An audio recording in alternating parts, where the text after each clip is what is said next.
Today our topic is foreign policy of independent India. In fact, after achieving her independence in August 1947, the first Prime Minister of India, Jawaharlal Nehru, was entrusted with the responsible task of formulating an independent foreign policy of India.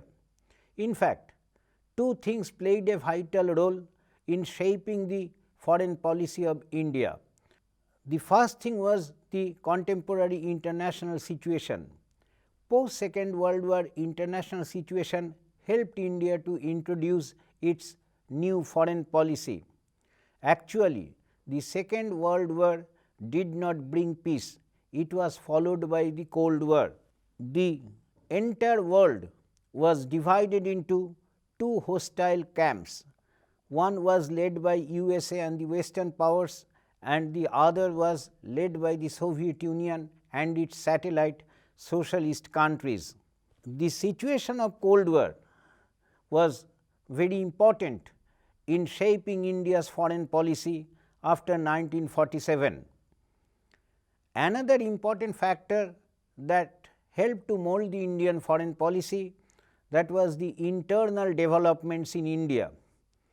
In reality, there was clear anti-imperialist stand in the nationalist movement of India, and the Indian nationalist movement was always dominated by an anti-imperialist ideology.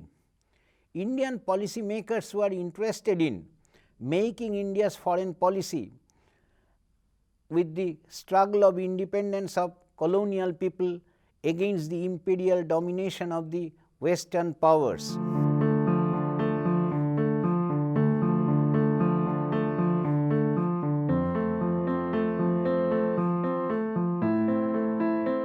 The first Prime Minister Jawaharlal Nehru, in the time of introducing the Indian foreign policy, aimed at establishing India's leadership over the newly independent Afro-Asian nations that could potentially form a third bloc.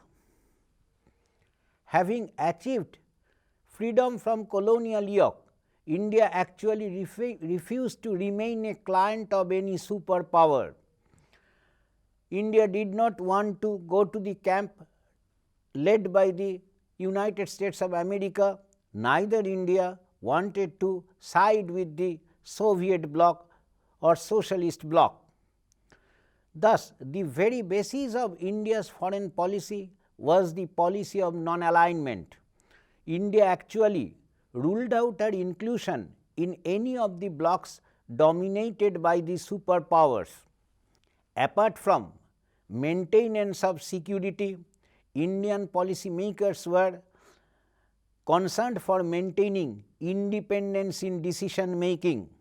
Indian policy makers did never want that their decision in the realm of foreign policy should be guided or monitored by any superpower, be it United States of America or the Soviet Union. This was the reason why India refused to give any permanent support either to the US or to the USSR. Another Indian objective was the maintenance and expansion of a third area. The third area could put pressure upon the hostile powers. It could mediate for maintaining peace and emerge as a neutral zone between the mutually hostile powers. Proponents of balance of power raised certain questions against the efficacy of non-alignment. They said that the non-alignment policy of non-alignment or the non-aligned issue was not very effective all around. They insisted that when India would be in danger or India would be invaded by any foreign powers, the policy of non-alignment would not work at all. But Nehru retorted against such criticism that the integrity, security and sovereignty of the country always would get priority, and if the sovereignty and integrity and security of the country was threatened, India would not sit idle. The policy of non-alignment in the sphere of Indian foreign policy was effectively implemented in the 1950s, and India wanted to be the leader of the all Afro-Asian people who had fought against the colonial rule a few years back. In June 1954, the Chinese Prime Minister Zhou Enlai visited India. Both Zhou Enlai and Nehru agreed to maintain an amicable and friendly relations between the two countries by accepting the principle of Panchshil. Panchshil meant peaceful coexistence on the basis of ideology, peace and harmony. In 1954, the Asian Leaders Conference in Colombo took place, and historians think that it was the real beginning of the non-aligned movement. In fact, India's policy of non-alignment was turned into a non-aligned movement in about 1954, and with the beginning of the Asian Leaders Conference in Colombo. The next year, representatives of participating countries in Colombo met in Bandung of Indonesia in April 1955. At least 29 countries participated in the Bandung Conference. The Bandung Conference is considered to be the landmark for the advancement of non-aligned movement, or NAM. The Bandung Conference emphasized on peace and security of the countries, and also emphasized that the countries present in the Bandung Conference and the signatories of the Bandung Conference should not side with any of the big powers, either Soviet Union or the United States of America.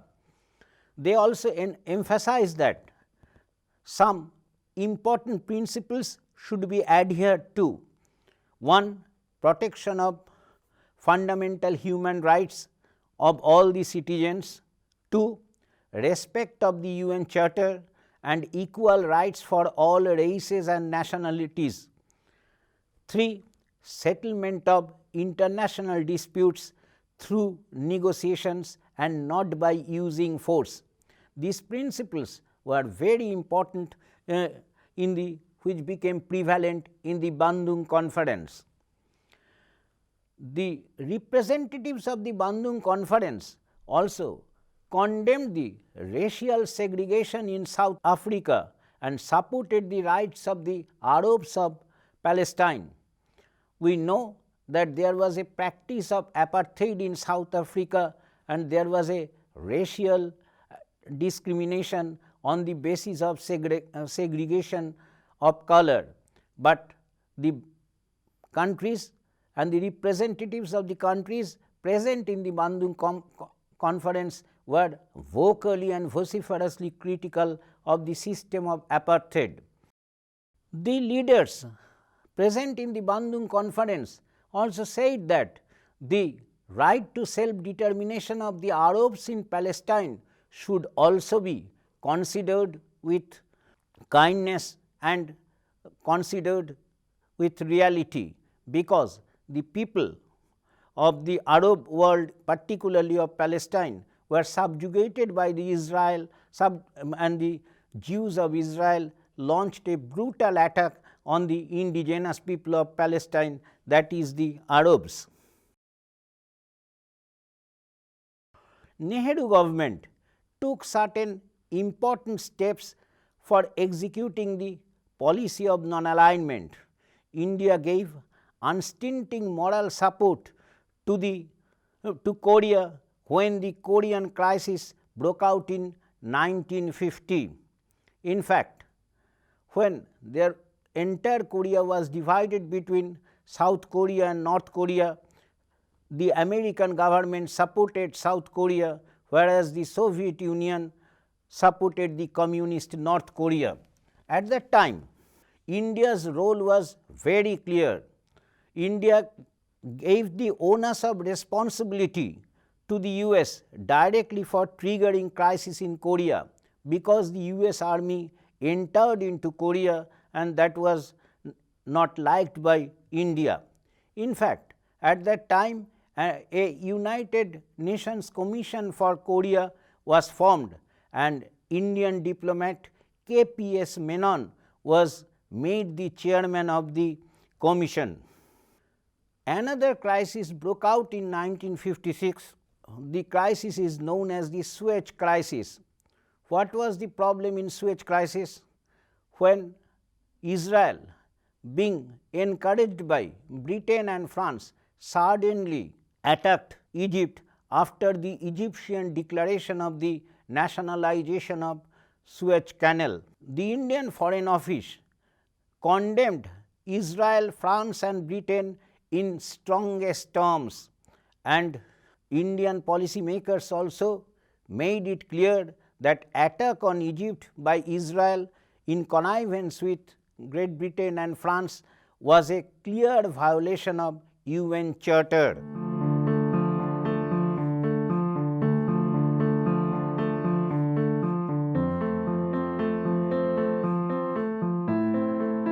But in the same year, another problem broke out known as the Hungarian crisis. Hungary was a socialist country within the Soviet bloc, but there was some problem within the Soviet bloc in about 1956, and some of the Hungarian leaders, they refused to comply with the orders of the Soviet Union. At that time, Soviet tanks entered into Hungary and the Soviet army brutally suppressed the Hungarian protest and Hungarian revolt. But at that time, the Nehru government did not raise any protest and did not spend a single word in condemning the unlawful act made by the Soviet army.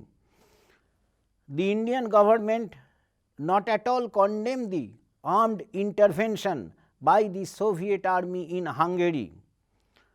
A veteran socialist leader of India, Sri Jayaprakash Narayan, said that it was a clear case of taking double standard. The India government behaved very rationally when the Korean crisis broke out. They behaved rationally when the Suez crisis broke out, and genuinely and in real sense of the term condemned and denounced the US action. But when the Soviet Russia brutally suppressed the Hungarian revolt, the Indian government did not take any critical stand. So, to Jayaprakash Narayan, it was a clear case of double standard taken by the India. In making the policy of non-alignment a success, rather better to say in making the non-aligned movement a success, Jawaharlal Nehru, our former Prime Minister and the first Prime Minister of India, who was the main proponent of the policy of non-alignment in India's foreign policy, was ably supported by some statesmen who were his contemporary, particularly Nasser, the President of Egypt, Sukarno, the Prime Minister of Indonesia, Nkrumah of Ghana, and Marshal Tito of Yugoslavia.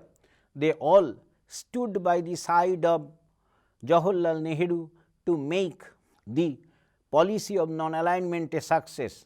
Thus, the policy of non-alignment did not remain just a part of Indian foreign policy.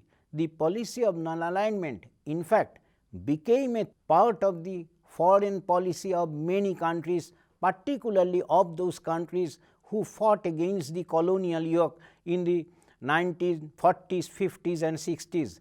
And thus, by adopting the policy of non-alignment in the sphere of foreign policy, in the government of India actually took the leadership of all the oppressed Afro-Asian people against the two superpowers, particularly against the colonial powers of the West.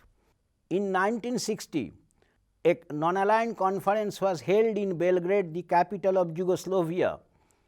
Nehru, along with Nasser of Egypt, gave call for a nuclear disarmament and gave call for a peace as well. At that time, there was a arms race and the fear of nuclear policy of many superpowers and many big countries became a concern for the world. The Indian Prime Minister, as an essential part of India's foreign policy, as well as Nasser, the President of Egypt, they condemned that nuclear power should be checked at any cost, and they appealed to all the nations for nuclear disarmament, and they also claimed that peace cannot be returned permanently if the big powers went on using nuclear armament, and if the policy of nuclear disarmament was not taken.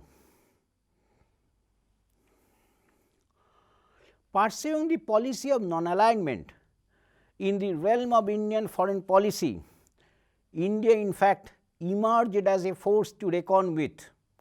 The main cause of it was that India was able to build up a third area in the conflicting zones, particularly with the help of some other countries like Egypt, Ghana and Yugoslavia or Indonesia. India took a vital role in strengthening the third area, which could act as a mediator between the conflicting powers in the world. Apart from this, disputed issues in the international politics put a big question mark on the efficacy of the non-alignment.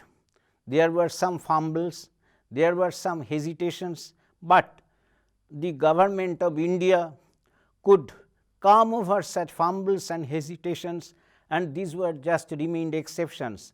On the whole, it may be said that in the realm of Indian foreign policy, in the sphere of Indian foreign policy, the non-alignment came to be a success, and efficacy and effectiveness of non-alignment was beyond question.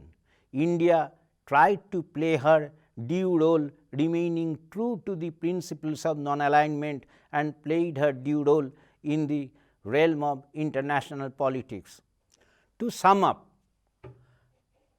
main features of the Indian foreign policy was to take a neutral stand as far as foreign affairs and external affairs were concerned. The main proponent of the Indian foreign policy was India's first Prime Minister Jawaharlal Nehru, who introduced the policy of non-alignment. The essence of non-alignment was to maintain a neutrality and maintain equal distance from both the powers, be it Soviet Union or United States of America. In fact, when the Cold War politics was going on, almost in each and every issue, we could see that there was conflicting interests and conflicting stands of the two big powers. One was led by the capitalist countries under the United States of America, another was by the socialist countries led by the USSR or the Soviet Union. From the very beginning, Nehru made it clear that it was not going to be the client of any big powers, and for that Nehru said that India cannot afford to take any stand by supporting any big powers in this situation, by siding itself with any big power or siding itself in any conflicting zone, because India had to fight ignorance, India had to fight hunger, and also India had to fight something else. So, as far as internal developments of India were concerned as a developing state, if India could take some important role in the warfare, if India could take some significant role in the mutual hostilities of the big power, the real national interest of the people of the country, real national interest of the citizens of the country would be hampered. So, for that reason Nehru did not side with any of the big powers. It was the first thing.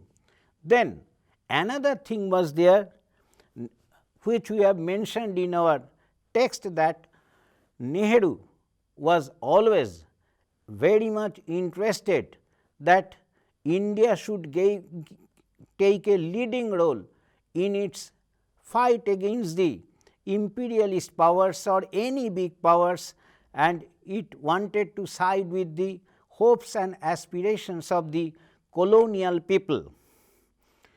Colonial people meant the people of Afro-Asian countries throughout the 20th century who fought against the colonial rulers, and in that sense India wanted to take the lead in the fight of the colonial people.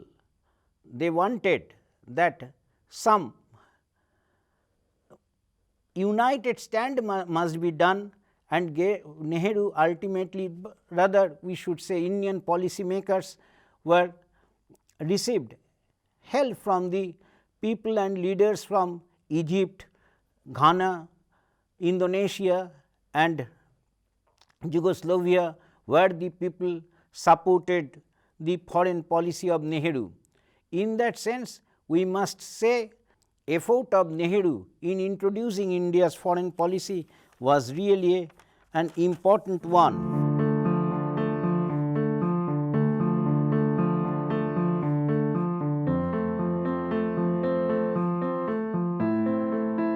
The Indian policy makers, including Jawaharlal Nehru, always wanted to remain loyal to the UN Charter. They did not want to do anything or did not allow to do anything that was in violation of the UN Charter. So, from this point of view, the government of India wanted to implement the non-aligned policy, and in time of Korean War they condemned the American involvement and left the onus of responsibility on the United States of America. In time of Suez crisis, they condemned the activities of Israel and attacking position of Israel, and at the same time the connivance of Britain and France, because they wanted to remain true to the Charter of the United Nations. At the same time, but there was some gap, there was some lacuna, which we have already mentioned in our text. When the Hungarian crisis took place, the Soviet attack on Hungary did not draw any word of criticism, neither from the Indian Foreign Office nor from the Indian Prime Minister Jawaharlal Nehru, which has been described by a case of double standard. There was some flaws and some aberrations were there, and particularly the Hungarian crisis. In the case of Hungarian crisis, the Nehruvian politics, Nehruvian foreign policy and Indian foreign policy, there was definitely some aberrations were there, but still it should be treated as an exception and not as the rule. We must say that in the age of Cold War, despite certain aberrations, India played its due role in diffusing the crisis in many tension-stricken zones. India rather acted on behalf of peace and tranquility and on behalf of fundamental human rights, against racism, also in favor of right to self-determination of the nations. In that sense, we may say that the Indian foreign policy was successful, and Nehru, along with the other men in the Indian Foreign Office, played their due role in diffusing the crisis in the international arena. Thank you.